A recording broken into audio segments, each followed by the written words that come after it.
There was once a very rich man named Perry who gave his three daughters everything they wanted.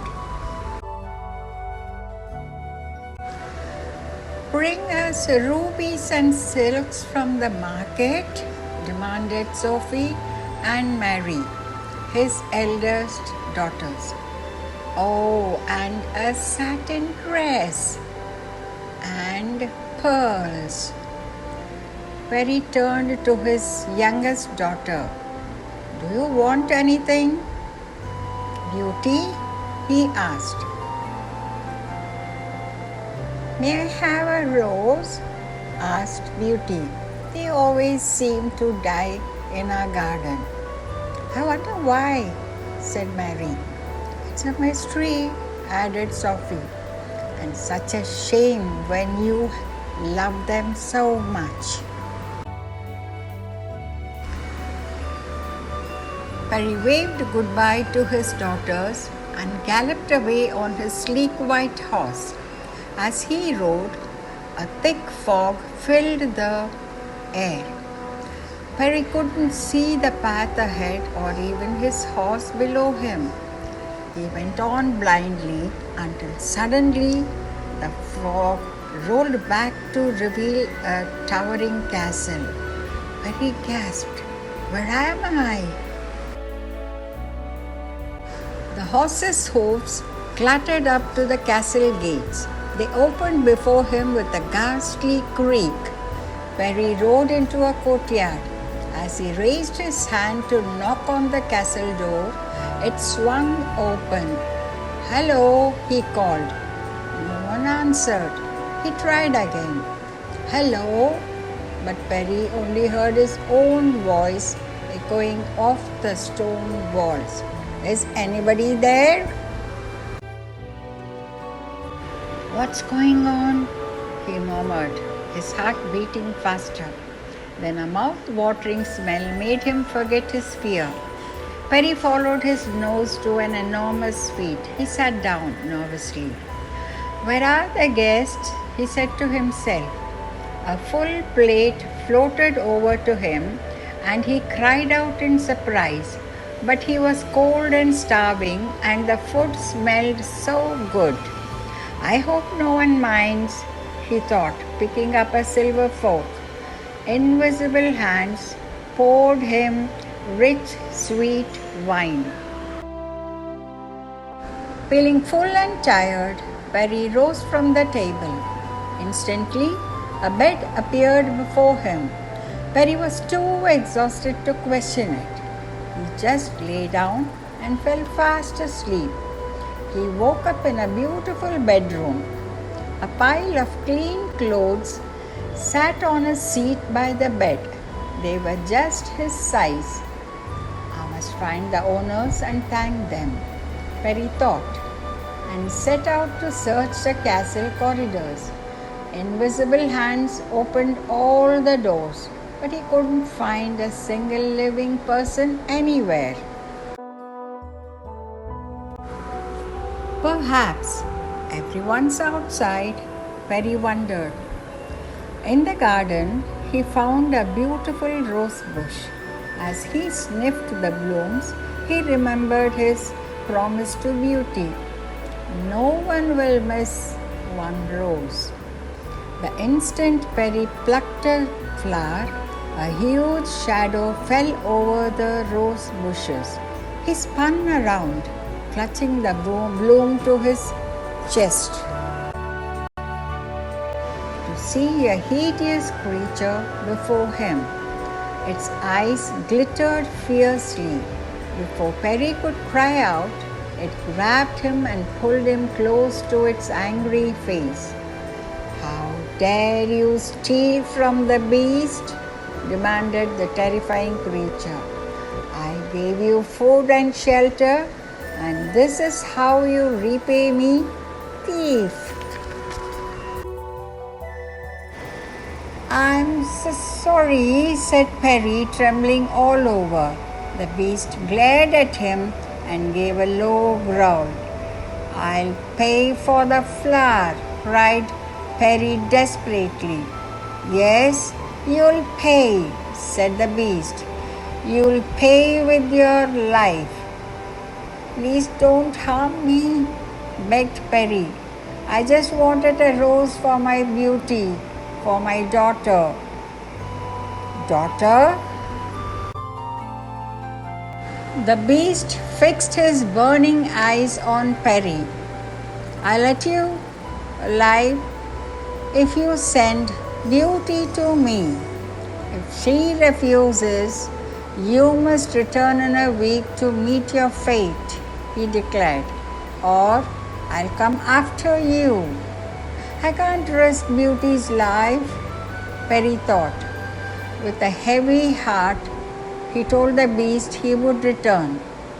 Before Perry left, the beast put a ruby bridle on the horse's muzzle. He'll be able to find his way to your home and back, said the beast. The bridle will guide him.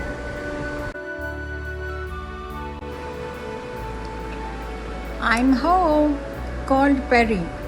As he came down the path, Beauty ran to him smiling.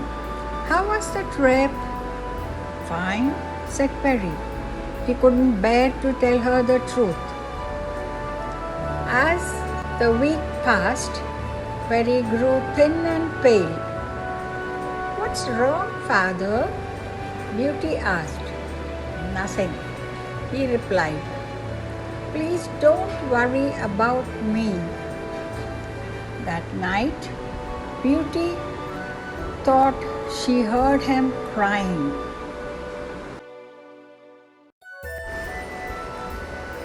She found him asleep at his desk the next morning with a letter in front of him. She picked it up and started to read. Dearest daughters, when you read this letter, I will have left you forever. I took a rose from the garden of a monstrous beast, and he has sworn to kill me unless I bring him my youngest daughter. I could never do that to you, Beauty, so I have gone in your place. Farewell, your loving father. Oh no, cried Beauty. This is all my fault. Looking out at the window, Beauty saw her father's horse saddled up ready to go. She knew what she had to do. Quickly and quietly, she scribbled a note for him. Dear father, I have gone to the beast's castle instead of you. All my love, Beauty. Her father's horse seemed to know the way. He galloped down the twisting paths as if guided by a magic force. As the beast's castle came into view, Beauty gripped the reins in fear. First, the castle gates creaked open before her, then the door to the castle itself. This place must be enchanted, Beauty realized. She took a deep breath and stepped inside.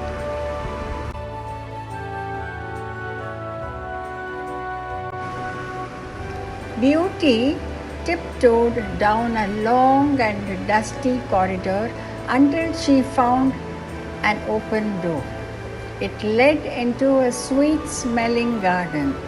But as soon as Beauty stepped into the sunlight, she heard a terrible growl. What are you doing here? Roared the beast. I'm Beauty, Perry's daughter, she stammered. He sent you to die, did he? The beast growled. Coward. Don't say that, said Beauty. She was so angry she forgot her fear and glared at the beast. You have courage, said the beast, gazing back at her. As he spoke, Beauty was shocked to see great tears forming in his eyes. "What's wrong?" she asked. "Having you here makes me realize I've been alone for so long," sniffed the beast. "Poor beast," said Beauty, her heart filling with pity. "I'll stay with you if you like." The beast gripped her hand, his eyes shining with hope. "Thank you," he said gruffly, "but you must let my father know I'm safe."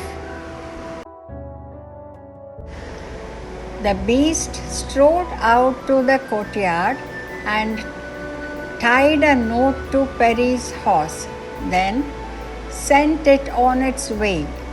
That evening, Beauty and the beast dined together. The beast told Beauty a story about a princess who turned a frog into a prince with a kiss. In return, Beauty told the beast all about her family and her life. "You're a very good listener," she said. "My sisters always interrupt." The beast looked at Beauty very seriously, then knelt before her. "I know this is sudden," he said in a low voice, "and I know I'm ugly, but will you marry me?" "I can't," gasped Beauty. "I don't even know you." "Very well," said the beast, bowing his head. "Good night, Beauty. Your room is next door," he added, and left her alone. Beauty dreamed of home and woke wishing she was there. Then, as she dressed, she saw a mirror by her bed. Peering into it, she was amazed to see her father eating breakfast back at home. A magic mirror? Seeing him safe and well lifted her spirits. "It's time to explore," she decided, and set off down the shadowy corridors. In one room, she saw fairies performing a play on an enchanted stage. In another, she found a library with shelves that seemed to stretch to the sky. "Here you will find every book in the world," boomed a voice. "Books from both the past and the future." When Beauty went out into the garden, she saw exotic flowers and magical animals, but she didn't see the beast all day. At 8 o'clock, a gong rang for dinner. The beast was waiting for Beauty in the dining room. "Did you find the mirror?" he asked eagerly. "I loved it, thank you," Beauty replied. After dinner, the beast went down on one knee again. "Marry me, Beauty."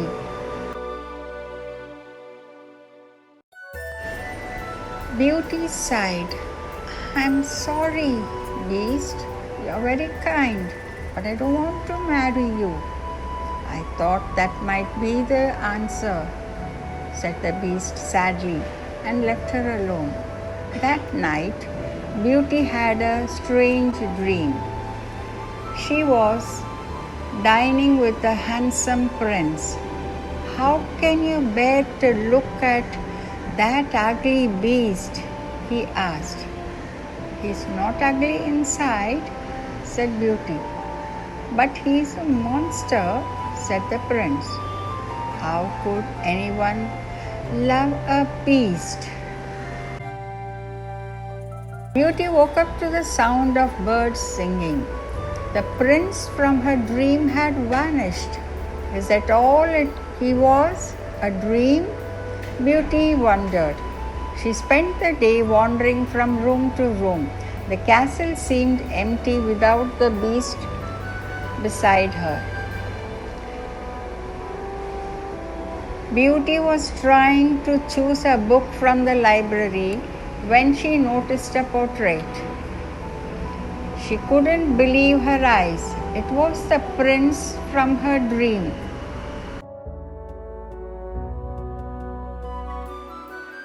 At dinner that evening, she asked the beast about him. "I dreamed of a prince last night," she said, "and then I saw a painting of him in the library. Do you know who he is?" "I know him," said the beast, "but I haven't seen him for years." For the rest of the meal, the beast refused to talk more about the prince. After they finished, he asked her to marry him again.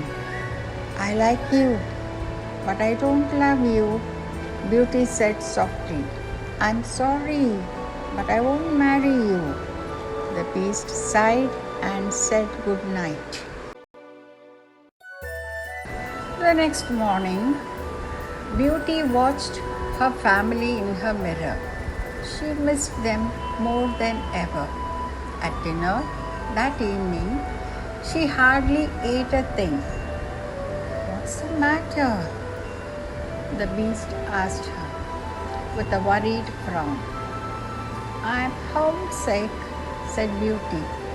The beast pulled a ring from his pocket.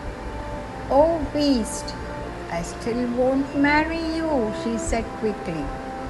The beast shook his head. "This ain't a wedding ring, it's a magic. It will take you back to your father. But you must promise me you will return in 2 weeks," he went on. "I promise," said Beauty. "Oh, thank you, beast. Keep it safe in your pocket. When you're ready to return, put the ring on your bedside table," he told her. Beauty nodded. She put on the ring and the room melted away. She felt herself falling until suddenly she was standing on a solid ground again. She was back at home and her father was staring at her open-mouthed. "Oh, father," she cried, throwing her arms around him. "The beast is really very sweet," said Beauty. Beauty's father was overjoyed to see her, unlike her sisters. When they heard she had to return in 2 weeks, they hatched a secret plan. "If we make her stay longer, the beast will be angry. With any luck, he might even eat her," said Mary with a sly smile. "With little Beauty gone, we'll have father and his fortune all to ourselves," added Sophie. So the sisters started being very sweet and loving to Beauty. "Love you, Beauty. More cake?" The 2 weeks flew by, but Beauty kept thinking of the beast. Was he lonely without her? When the time came for her to return, her sisters burst into noisy sobs. "We can't live without you," they howled. "If you loved us, you'd stay," said Sophie, clutching Beauty's hands.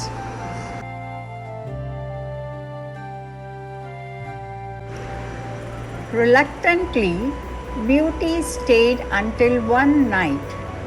She dreamed she saw the beast lying in his garden under a rose bush.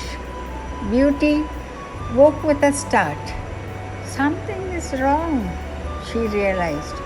I must go to him. Beauty quickly put the ring on her bedside table. A cloud of swirling smoke surrounded her. The next moment, she vanished.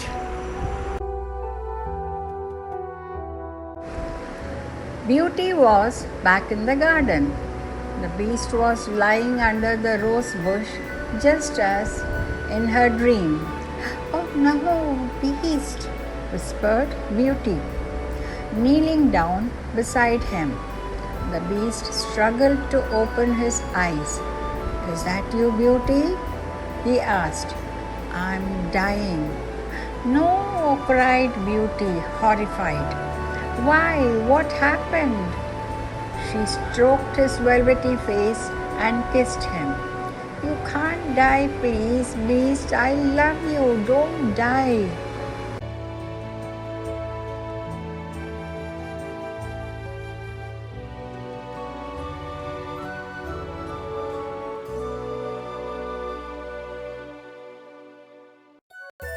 There was a blinding flash and a deafening bang. The beast disappeared. A second later, there was another brighter flash and even a louder bang. Kneeling before her was a handsome prince. You were in my dream and in the painting, cried Beauty. Who are you? What happened to my beast? She asked. Her mind was spinning. The prince smiled. I'm your beast. Many years ago, he explained, an angry fairy turned me into a beast because I refused to marry her. Only the love of a beautiful girl could make me human again. But why were you dying? Asked Beauty. The fairy said, if I loved a girl who did not love me, I would die of a broken heart. The prince replied. You don't need to be afraid, said Beauty. I don't love you. Beauty and the prince were married the next day in a church filled with roses. Beauty's sisters left early in bad tempers. Why does she get to marry a prince? It's not fair. Life isn't fair, said a tiny voice. It was a fairy who had cursed the prince.